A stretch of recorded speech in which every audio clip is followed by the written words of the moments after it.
Exercice 3 du sujet de bac tombé le jour 2 en métropole. Je suis sûr que tu t'es fait douiller à au moins une affirmation. On check ça tout de suite et balance ton score en commentaire à la fin de la vidéo.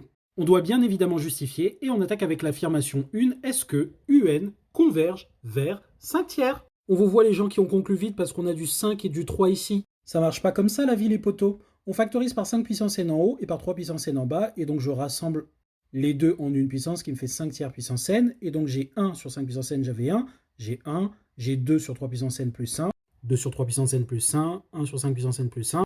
Par quotient en haut, on tend vers 1, on tend vers 1 en bas, et ceci, vu que c'est une suite géométrique de raisons strictement supérieures à 1 et de premier terme strictement positif, ça tend vers plus l'infini. Donc limite finale plus infini par produit. Faux!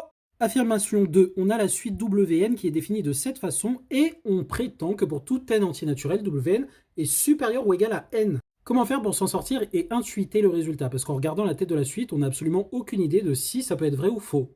Eh bien, on calcule quelques termes pour se faire une intuition. Si on calcule W1, W2, W3, je te laisse le mettre en commentaire, moi j'ai la flemme de calculer, on se rendra compte que c'est vérifié. Du coup, on va prouver par récurrence que c'est vrai. W0 c'est égal à 0, c'est supérieur ou égal à 0, ok pour l'initialisation.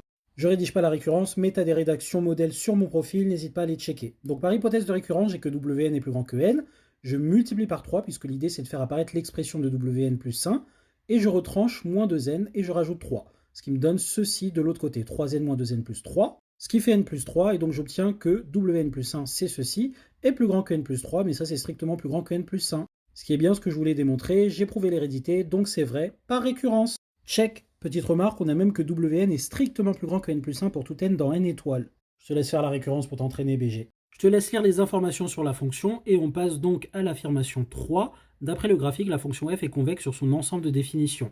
Alors, on pouvait s'amuser à essayer de regarder la courbure pour intuiter si elle est convexe ou pas, mais on avait un point quand même qui nous le disait immédiatement.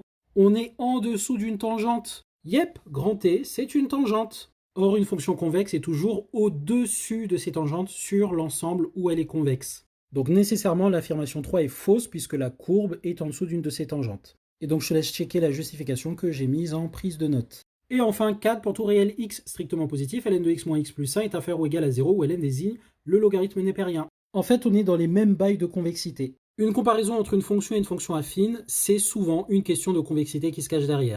Mais je sais que la fonction est concave, puisque ça c'est strictement négatif sur r plus étoile. Et si je prends la tangente au poids d'abscisse 1, j'obtiens bien y est égal x moins 1.